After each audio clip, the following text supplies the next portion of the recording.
What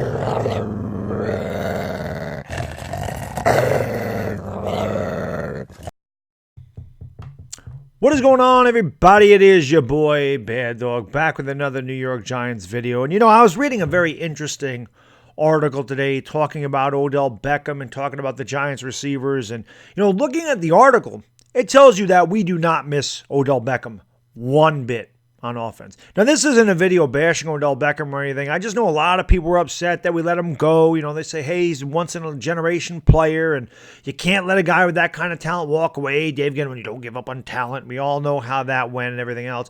But, there's a lot of Giants fans that were upset to see him go, and I understand. I mean, Beckham is one of the best receivers in the league. His talent is unquestioned. He's dynamic. He's explosive. He's exciting. He's a lot of fun to watch. Even on the Browns, I still like to watch Odell Beckham. But I don't hate Odell Beckham. I just didn't want him on this team, but I have no ill will towards Beckham. The other two guys I've been talking about, Landon Collins and Eric Flowers, I can't stand them. But I don't have any ill will or anything towards Odell Beckham. I just didn't think he fit well here. That's really all I was saying. I don't think he fit well here, for $19 million a year. And, I wish him nothing but the best in Cleveland. So I think some people get misconstrue what I'm saying when I talk about Odell Beckham. Obviously, I don't like some of the things he's said about our organization, but it's not like I dislike Odell Beckham or wish him to fail, because I certainly don't. But the numbers are very interesting. Both Cleveland and New York are 2-2, so it's not like either team is better than the other one. But here's some very interesting numbers. Odell Beckham has 37 targets this year. He has 308 yards receiving, and he has 1 touchdown. He has 21 receptions, right? So Odell Beckham's got 37 targets, 21 receptions. He's got 4 catches for over 20 yards, and he has 1 touchdown, 308 yards. Evan Engram has 27 receptions. He has 6 more receptions than Odell Beckham on the same amount of targets, mind you. He has 331 yards receiving, and he has 2 touchdowns. So Evan Engram has outproduced Odell Beckham, not to mention he's also got 4 catches of over 20 yards. So that alone shows you that all we did was take Odell Beckham's production and replace that with Evan Engram. That's really what it is. So they have not skipped the beat without Odell Beckham. You can also add Sterling Shepard in the mix. Now, Sterling Shepard only has 25 targets, but he only has 1 less reception than Odell Beckham. He has 20 catches for 218 yards and a touchdown. So his numbers are on par with Odell Beckham. Now, Odell Beckham averages more yards reception than those guys, but at the end of the day, you look at those numbers, and they're very similar. So the Giants, as I said, and I did mention this in the offseason, that I think the Giants' offense can be just as good without Odell Beckham. Now, it doesn't seem like that's possible because, again, we've seen the dynamic player that Odell Beckham is.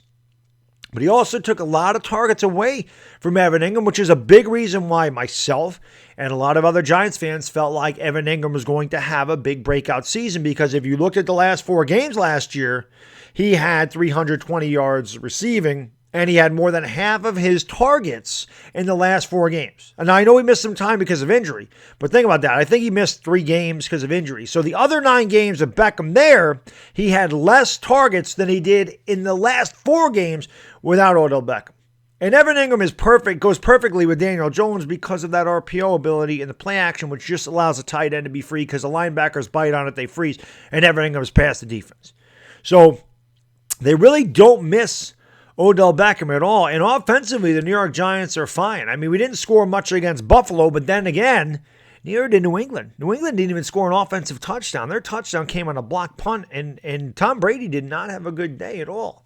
Now, the Giants didn't score much against Dallas either, but hey, we did score 17 points. Did have a couple really good drives, but Daniel Jones has obviously invigorated this offense. You see the offense is a lot better. The 4 turnovers against Washington were really bad, but you can see that they're not missing Odell Beckham. And they're certainly not missing him as much as everybody thought that they were. Not everybody, but a lot of the Odell Beckham fans. And again, I understand where you're coming from, okay? I get it. The guy's fun to watch.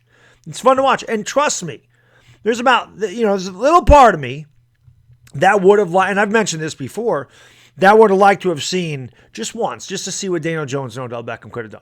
Because with Daniel Jones' ability to escape the pocket and extend plays, Odell Beckham could have had a much bigger year, but Baker Mayfield is supposedly a really good quarterback, and they have a lot of targets over there. Yes, they got a Jarvis Landry, David Njoku's hurt, but, they got other guys there, but you would have thought Odell Beckham was going to have a big year in Cleveland, and it turns out that he's having less of a season than Evan Engram is for the New York Giants. And if you watch the Browns play, their offense has struggled quite a bit. Now, they did have a breakout game this past week, but that was mostly due to Nick Chubb. I don't think Odell Beckham had more than 30 yards receiving in that game. Nick Chubb had a monster game. Thank you. I have him in our Content Creators Fantasy League. Thank you, Mr. Chubb, for that 185-yard, 2-touchdown performance. And they won the game, but it's because of the rushing. So I try to tell guys, we're not going to miss Odell Beckham as much as people think. I know people might not want to believe that, and I know people still love Odell Beckham. And again, I understand that. I understand it completely. But we don't miss him. We don't miss $95 million on that contract when our passing game is just as productive as it was with him here. It's a very interesting article. I mean, I know Odell Beckham wasn't having a great year, and I knew Evan Engram was doing pretty good. I didn't realize Evan Engram was having a bigger season than Odell Beckham until I read that article. Very interesting article in USA Today. I thought I'd like to share with you.